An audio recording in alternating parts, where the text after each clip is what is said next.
Louis Armstrong grew up in a close but fragile family network in New Orleans, where neighbors, school bands, and church life shaped early habits. He learned cornet in a reform school band, then found mentors in local ensembles that guided discipline and repertoire. Later relationships with fellow musicians, managers, and his second wife helped stabilize touring schedules and recording commitments. Armstrong maintained friendships with younger players, offering advice and hiring talent for his evolving small groups. That web of support tied neighborhood roots to an international career. Armstrong transformed jazz through solo improvisation, rhythmic placement, and vocal phrasing that treated lyrics like horn lines. Recording with small ensembles, he shifted focus from collective front lines to featured solos that clarified a new hierarchy in performance. His Hot 5 and Hot 7 sessions, made in the late 1920s, set standards for swing feel and melodic clarity. Scat singing, popular songs interpreted with relaxed time, and a bright trumpet tone broadened his audience far beyond jazz circles. Critics debated commercial choices and film appearances, yet peers consistently praised technique, timing, and endurance. He toured widely, appeared on radio, and recorded repertoires that linked Tin Pan Alley to the bandstand. In later years, Armstrong balanced heavy travel with health setbacks. He moderated trumpet workloads, at times emphasizing vocals and stagecraft to preserve stamina. Hospitalizations led to periods of rest, followed by returns to the stage where audiences responded to a familiar presence and repertoire. He died in the early 1970s at his home in Queens after a lifetime of recordings, tours, and public goodwill built over decades of steady work. Armstrong was buried at Flushing Cemetery in Queens, New York, where a polished headstone marks his plot amid quiet lawns. The site is accessible with clear directions inside the cemetery, and visitors often leave small tokens acknowledging a musical legacy with global reach. The setting is modest compared with a reputation built on albums, films, and worldwide tours. Yet the marker sits within a community space that matched his adopted neighborhood. The contrast between extraordinary public fame and a local resting place strengthens the documentary link between sound and ground. Armstrong redefined improvisation and phrasing, then concluded his life near the stages and studios that sustained daily work. The Queens Memorial situates a far-traveling career within an everyday landscape, where fans can locate a precise plot and reflect on recorded evidence that continues to shape musicianship. Edward Kennedy Ellington grew up in a supportive household in Washington, where parents emphasized manners, dress, and steady work. Piano lessons complemented neighborhood social life, and early bands created circles of trust that shaped his approach to leadership. Marriage and close professional partnerships fostered a steady base as he moved to New York. Long-standing ties with musicians, arrangers, and business associates formed an extended family around the orchestra, with continuity that carried through decades of touring. Ellington led one of the most sustained big band enterprises in American music. He wrote and refined works for individual players, turning tone color into a central element of composition. Suites, concert pieces, and theater engagements broadened the orchestra's mandate beyond dance halls. Collaborations with Billy Strayhorn deepened harmonic language and structural reach, while featured soloists gave each section a recognizable voice. He navigated segregated touring circuits with professionalism, building an audience that stretched from ballrooms to concert stages.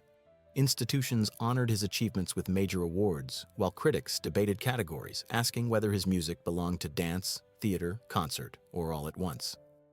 In later years, Ellington kept a demanding schedule despite health issues within the band and his circle.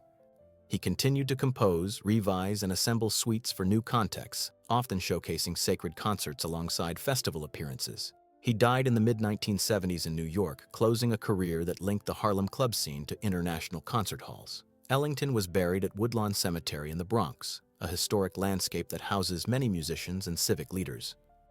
His monument stands within a network of paths and trees visited by students, historians, and travelers who trace the lineage of American music through the grounds. The site's concentration of cultural figures creates a civic frame for his memorial, placing a bandleader's legacy within a broader public archive of remembrance. The cemetery context mirrors his role as an organizer and composer who gave individual voices a common platform. Ellington shaped a collective sound that carried across decades, then joined a collective memorial space that preserves names, dates, and quiet evidence of a working life dedicated to orchestral craft. Miles Dewey Davis grew up in a family that valued education and discipline, with parents who supported musical study and steady practice. He formed lasting bonds with peers and mentors in St. Louis and later in New York, where band leaders and teachers guided professional standards. Close relationships with collaborators, including pianists and saxophonists who shaped small group interplay, anchored Davis through intense periods of touring and studio work. Those circles, formal and informal, supplied feedback, opportunity, and continuity across changing ensembles. Davis advanced several pivotal phases in modern jazz. Early bebop apprenticeships led to cool-era recordings that emphasized balance, space, and ensemble blend. Work with modal frameworks simplified harmonic movement while expanding melodic possibilities, encouraging long lines and subtle timbral shifts. Later, electric projects combined amplified textures, rock rhythms, and studio layering to reach audiences beyond traditional venues. Public discourse often centered on his abrupt shifts in direction, his stage presence, and a selective approach to interviews and press. Despite controversy, musicians studied his tone, repertoire curation, and instinct for matching personnel to aesthetic aims. Health strains and periods away from the stage marked later years. He alternated between retreat and return, assembling new groups that reinterpreted older methods with fresh sounds. The final phase included renewed public appearances, studio sessions, and collaborations that widened his profile while keeping a focus on concise melodic statements. He died in the early 1990s after complications that ended a long, restless career defined by reinvention. Davis was buried at Woodlawn Cemetery in the Bronx, where the grounds hold many artists who shaped American music.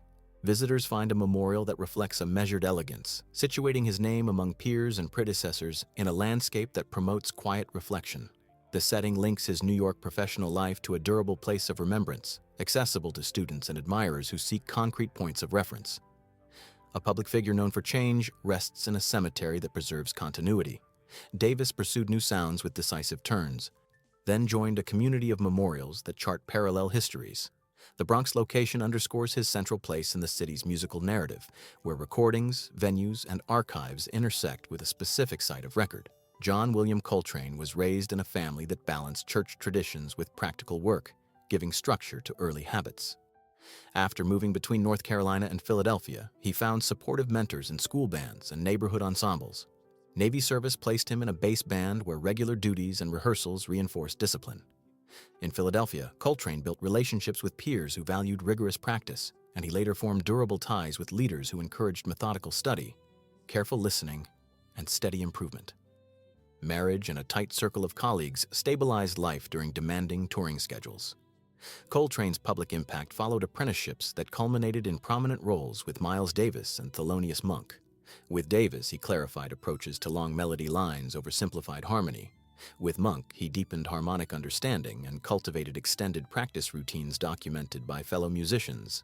His own groups pushed toward sustained development, exploring modal centers, pedal points, and rhythmic layering. Recordings from the early and mid-1960s traced a shift from concise frameworks to expansive structures that prioritized momentum and cumulative intensity. Audiences and critics debated the direction, while musicians studied articulation, stamina, and the search for coherent structure within extended duration. Illness ended his career abruptly in the late 1960s, cutting short plans for further tours and studio explorations. Coltrane worked through pain with a commitment to rehearsal and family routines, supported by close collaborators who managed logistics and repertory. He died in the late 1960s, leaving an archive of recordings that documented a rapid ascent and a concentrated period of innovation. Coltrane was buried at Pine Lawn Memorial Park in Farmingdale, New York, where a quiet setting suits the reflective tone often associated with his later period. The site is orderly and accessible, with markers that guide visitors through landscape sections. Fans who travel to the cemetery encounter a modest memorial that invites careful attention rather than spectacle, matching the focused method that defined his practice habits. The restrained gravesite aligns with a working life centered on study, ensemble trust, and purposeful change. Coltrane pursued clarity through discipline and careful collaboration, then settled into a calm memorial landscape that emphasizes continuity, community, and a documented legacy audible on records that remain central to modern jazz. Charles Parker grew up in Kansas City within a community of dance halls, theaters, and working bands that shaped his early path. Family moves and local school experiences intersected with jam sessions where older musicians offered instruction and tough feedback. Marriage and friendships within the city's orchestra pits and late-night clubs created networks that supported steady learning. Relocation to New York widened those circles, but Parker maintained ties to Kansas City peers who understood his drive and his need for regular bandstand challenges. Parker's public contributions defined the bebop language on alto saxophone with rapid lines, rhythmic displacement, and harmonic substitutions that reshaped improvisation. Partnerships with Dizzy Gillespie focused those ideas into small group formats and big band experiments that influenced post-war musicians across the country. Recordings on independent labels, club residencies, and radio broadcasts spread the vocabulary. Audiences responded to the freshness of phrasing and the wit of melodic recomposition. Critics, bandleaders, and students measured their own progress against Parker's breakthroughs, treating sessions as reference points for modern technique and ensemble interaction. Frequent travel, demanding schedules, and health struggles led to periods of instability.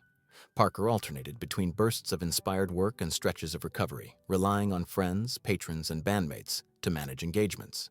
In the mid-1950s, deteriorating health brought the end of an intense career that had condensed a vast amount of learning and teaching into a brief span. He died in New York, leaving a recorded legacy that musicians continue to analyze for insight into line construction and harmonic logic. Parker was buried at Lincoln Cemetery in Blue Summit, Missouri, near his Kansas City roots. The grave lies within a modest landscape, reached by local roads and marked by simple signage. Visitors often leave small tokens, notes, or instrument-related symbols as acts of recognition. The site holds family plots and community memorials, situating Parker among regional histories that predate and outlast the modern jazz era. The resting place underscores a return to hometown ground after a career spent in national capitals of music. A language forged on crowded bandstands and late sessions is memorialized in a quiet Missouri cemetery where the scale of the marker contrasts with the scope of the influence. The setting links a transformative public figure to a local geography that first shaped listening, practice, and ambition. Eleanora Fagan grew up within shifting family arrangements that moved between Baltimore and New York, where relatives, neighbors, and boarding house communities formed practical support. Early employment placed her near club districts, and friends introduced her to musicians who encouraged careful listening and phrasing. Band leaders, including those who hired her for small group sessions, became mentors who valued timing, diction, and understated storytelling. Close partnerships with pianists and arrangers helped refine repertoire choices that matched her vocal range and interpretive strengths. Holiday reshaped vocal jazz by treating lyrics as conversational narratives, bending rhythm and pitch to illuminate character and sentiment. Recordings with leading swing-era players offered spacious backdrops for nuanced phrasing, while select songs addressed social realities with a clear, steady voice. She navigated racially segregated venues and recording contracts that constrained travel and revenue. Public reception alternated between admiration for musicianship and scrutiny of personal life. Legal pressures and performance bans disrupted momentum, yet she continued to record and to appear in concert settings where audiences listened for subtle variations from chorus to chorus. Declining health and ongoing legal challenges marked her later years. Hospital stays interrupted touring, and close companions attempted to manage finances, bookings, and medical care. She died in the late 1950s in New York after a period of illness and heightened public attention, closing a career that left a recorded map of phrasing and tempo control. Holiday was buried at St. Raymond's Cemetery in the Bronx, where a dignified headstone identifies the plot within a large Catholic burial ground. The site draws steady visitors who bring flowers, handwritten notes, and album art reproductions. The path to the grave passes through ordered rows that place her memorial within a wider neighborhood landscape, close to the city streets where she worked and recorded. Public scrutiny followed Holiday during life, but the gravesite offers a steady point of regard. The modest setting emphasizes the clarity of the recordings rather than spectacle, inviting listeners to recall careful breath, timing, and tone. A complex public figure rests in a community cemetery where the measure of her achievement is heard most directly on records that continue to teach phrasing to singers and instrumentalists.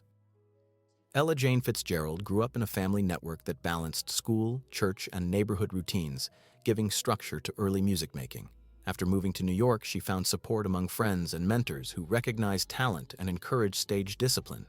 An amateur night appearance at the Apollo shaped initial confidence, while relationships with bandleaders and managers stabilized touring, rehearsal schedules, and studio work. Later, close professional partnerships helped select repertoire and preserve health during extended travel. Fitzgerald became a central figure in American song interpretation through precise pitch, clear diction, and agile rhythm. Work with big bands introduced a light swing feel that transitioned smoothly to small group formats. Her scat improvisations demonstrated a horn-like approach to melody and rhythm, expanding possibilities for the voice within jazz ensembles. The songbook albums documented a careful engagement with major American composers, pairing authoritative phrasing with meticulous arrangements. Public Image joined technical control with warmth, drawing audiences from clubs to concert halls. Critics measured interpretive standards by her intonation, time feel, and command of the lyric line. In later years, Fitzgerald faced health challenges that required reduced schedules and careful tour planning. She continued to record and to appear at festivals, supported by musicians who understood her pacing and preferences. She died in the mid-1990s in California after a long period of acclaim and steady professional activity, leaving a catalog that guides vocal study and ensemble balance. Fitzgerald was buried at Inglewood Park Cemetery in Inglewood, California, where a thoughtful memorial places her among regional community plots. The pathways and lawns are well maintained, and visitors find clear directions to the site. Fans bring flowers and program leaflets, often referencing concerts that defined personal histories. The setting links a national career to a local ground close to venues and studios that sustained West Coast work. A singer celebrated for clarity and poise rests in a calm landscape that encourages patient listening. The grave's community context mirrors a public life built on collaboration with arrangers, instrumentalists, and audiences, preserving a record of articulation, swing, and song that remains a benchmark for vocal craft. Thelonious Sphere-Monk grew up in a close household that prized church involvement, steady work, and neighborhood responsibility. Family support enabled piano study and local performances, while New York apartment living connected him to peers who shared rehearsal spaces and late-night jam sessions. Long-standing friendships with fellow musicians and club owners provided continuity during lean years. His marriage offered stability as he balanced composing, teaching ideas to bandmates, and maintaining a home environment that supported focused practice and rest. Monk's public contributions reshaped jazz harmony, rhythm, and form through concise themes, unexpected accents, and spacious phrasing. Pieces like those built on angular melodies and percussive voicings taught ensembles to value silence as much as sound. His work in the bebop era placed him alongside innovators while setting him apart through an independent compositional language. Club residencies established a laboratory where trios and quartets internalized routines, from precise introductions to abrupt endings. Critics initially misunderstood the approach, reading economy as limitation. Yet musicians learned that the materials demanded close listening and exact placement. Over time, recordings and concert tours broadened recognition, and awards confirmed influence across generations. Health challenges, legal pressures, and periods of withdrawal marked later years. Friends and family shielded him from intrusive schedules, and trusted colleagues managed bookings with sensitivity to his pacing. He reduced public appearances, spending more time at home and at a supportive residence where quiet routines replaced club circuits. Monk died in the early 1980s after a period of seclusion that contrasted with earlier seasons of steady performance. Monk was buried at Ferncliff Cemetery in Hartsdale, New York, a site known for orderly grounds and prominent memorials. The grave lies within a landscape setting that encourages unhurried visits, with clear markers and nearby trees that soften the approach. Visitors often bring lead sheets or album covers, acknowledging a composer whose pages have become standard study materials. The calm environment suits the clarity and restraint of his best-known works. A composer who prized structure and feel above display rests in a cemetery that emphasizes quiet order. The memorial offers a fixed point for a catalog that continues to guide pianists, rhythm sections, and arrangers who learn from the balance of economy, surprise, and exact rhythm that defined Monk's craft. John Burks Gillespie grew up in a large family in South Carolina, where school bands and church-related music built early habits of practice. A supportive teacher introduced formal trumpet study, and friendships in local ensembles fostered competitive learning that carried into professional life. After moving north, Gillespie formed close ties with peers who shared an interest in harmonic exploration and rhythmic complexity.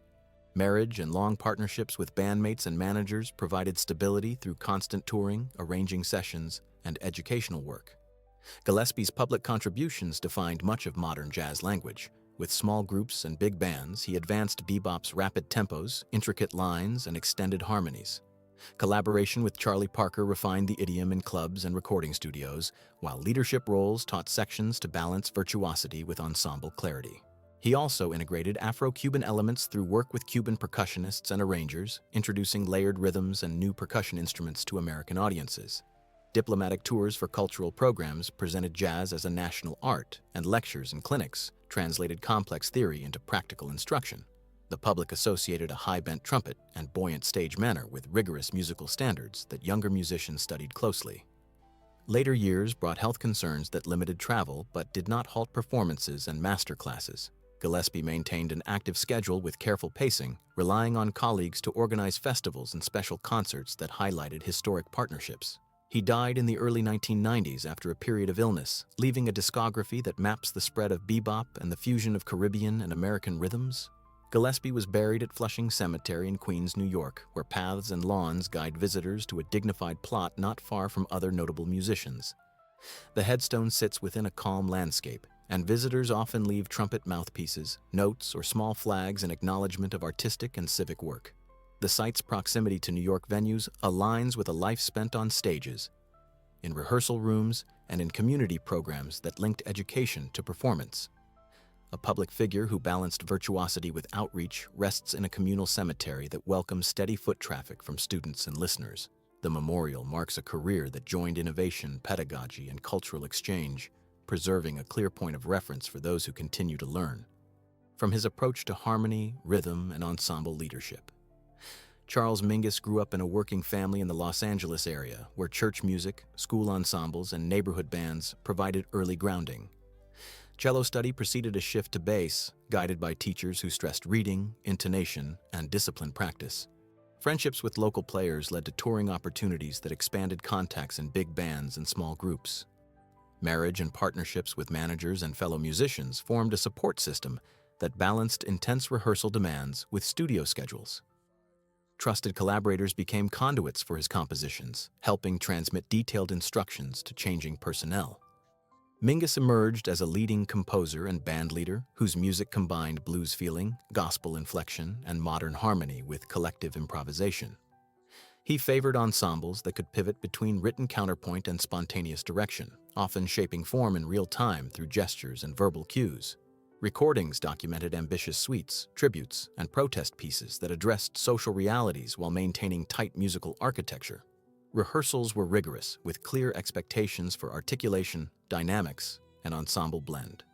Public discourse followed the drama of his leadership style, but critical consensus emphasized the depth of his writing, the authority of his bass sound, and the developmental logic of his performances. Illness in the late 1970s curtailed travel and weakened mobility, prompting a shift toward dictation, collaboration, and studio planning.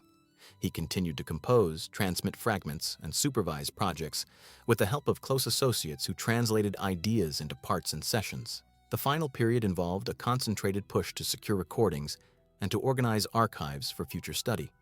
He died at the end of the 1970s, leaving manuscripts, scores in progress, and a recorded legacy that demonstrates the breadth of his concept. Mingus was cremated, and his ashes were scattered in the Ganges, a decision that placed memorialization outside a single gravesite.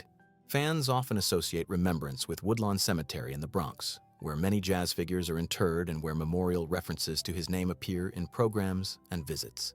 The absence of a fixed grave shifts commemoration toward recordings, published scores, and archival materials, while occasional plaques and concerts provide physical points of gathering.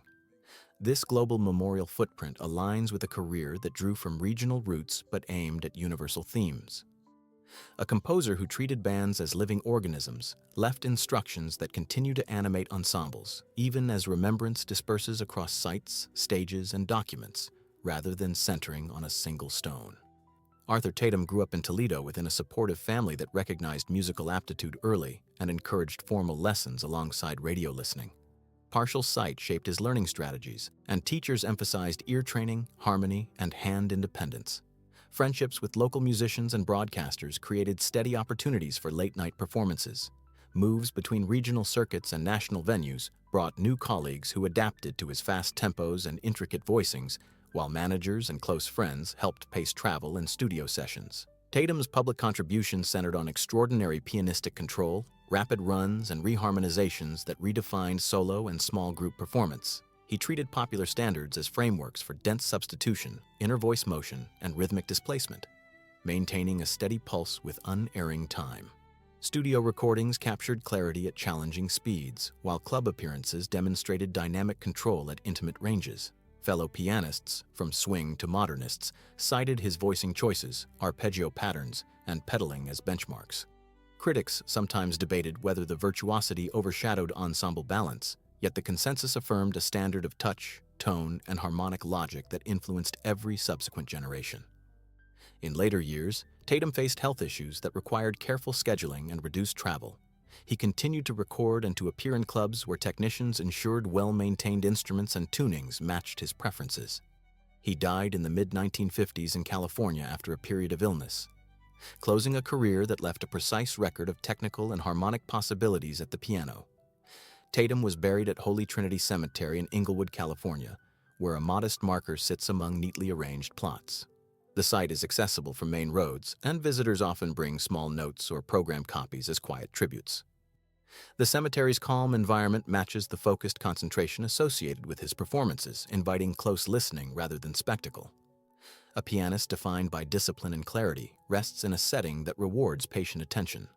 The gravesite provides a fixed coordinate for a legacy preserved in detailed recordings, transcriptions, and study editions that continue to guide the practice rooms of aspiring pianists. William James Basie grew up in a supportive household in New Jersey, where church music, neighborhood theaters, and school bands established early routines.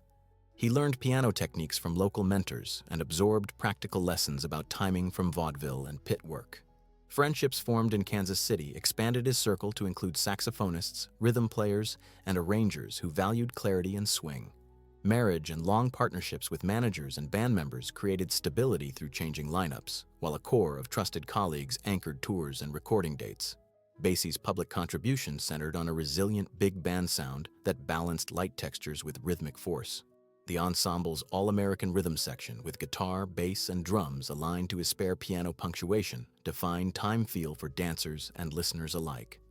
Arrangers crafted riffs and shout choruses that showcased soloists while preserving transparency, giving the band a buoyant lift at moderate tempos and a clean edge at faster ones. Collaborations with singers and instrumentalists broadened repertory and audience reach, from theaters and ballrooms to festivals and television. Critical reception emphasized economy, swing precision, and leadership that drew maximum effect from minimal gestures at the keyboard.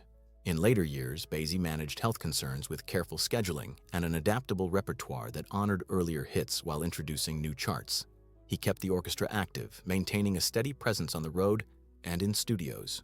He died in the mid-1980s after a sustained career that linked the Kansas City tradition to national and international stages over many decades. Basie was buried at Kensico Cemetery in Valhalla, New York, where a dignified marker stands among trees and well-kept paths. The site is easy to locate within a cemetery known for memorials to prominent performers and civic figures. Visitors often leave small notes, ticket stubs, or program booklets that reference concerts and televised appearances. The calm landscape suits a bandleader whose craft rested on poise, balance, and dependable time. A musician who organized one of the most coherent big band languages rests in a setting that highlights continuity and community memory. The Kensico Memorial anchors a body of work that continues to guide rhythm sections, arrangers, and soloists who study the measured swing and elegant economy that defined Basie's approach. Sarah Lois Vaughn grew up in Newark within a church-centered community where family, choir directors, and local teachers nurtured musical discipline. Early exposure to organ and piano supported a broad understanding of harmony, while friendships with classmates and neighborhood musicians created informal workshops for phrasing and breath control. A talent contest appearance brought her into professional circles, and mentorship from bandleaders established rehearsal habits, touring etiquette, and a reliable support network that sustained long engagements. Vaughn's public impact rested on a flexible instrument with remarkable range, seamless register shifts, and precise intonation. Work with bebop-era musicians refined harmonic choices, enabling chromatic turns and altered resolutions that kept melodies elastic yet grounded. Solo recordings showcased a deliberate approach to time, with rubato preludes settling into secure swing. Collaborations with orchestras and small groups demonstrated adaptability to different textures, and international tours broadened audience reach. Critics and peers praised technical command and interpretive nuance, treating her as a standard for vocal musicianship across genres. In later years, Vaughn balanced heavy commitments with health management and selective programming. She paced sets to protect stamina while retaining signature climaxes that listeners expected. Close associates handled logistics, ensuring rehearsal conditions and keys suited changing requirements. She died in the late 1980s after a period of illness, concluding a career documented by studio albums, live broadcasts, and concert films.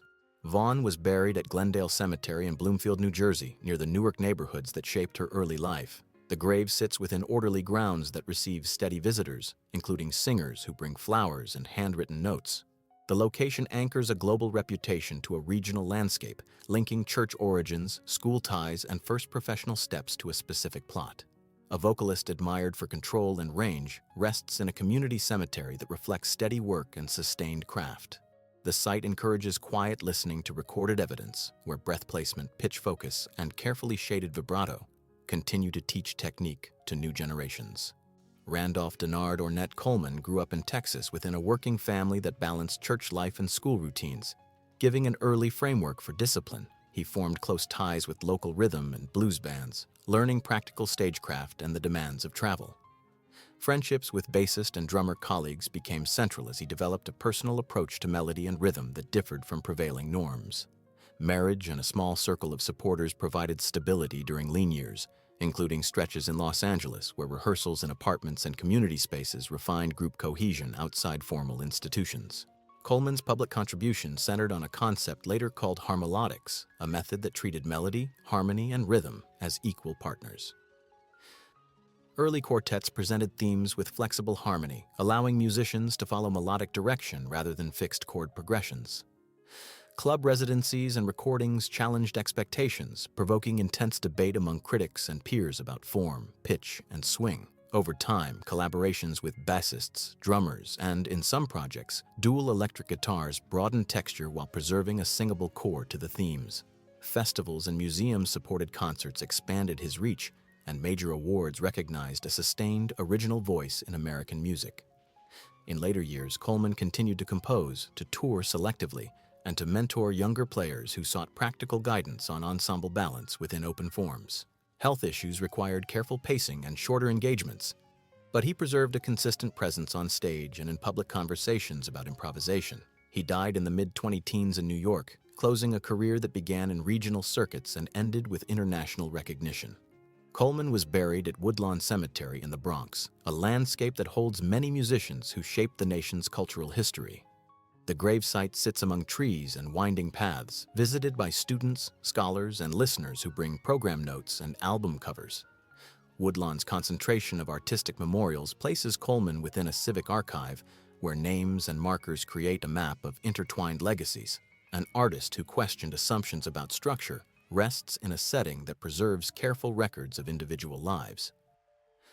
The cemetery's ordered grounds contrast productively with Coleman's open-ended forms, reminding visitors that experimental practices can leave durable traces, from scores and recordings to a specific stone in a historic New York cemetery.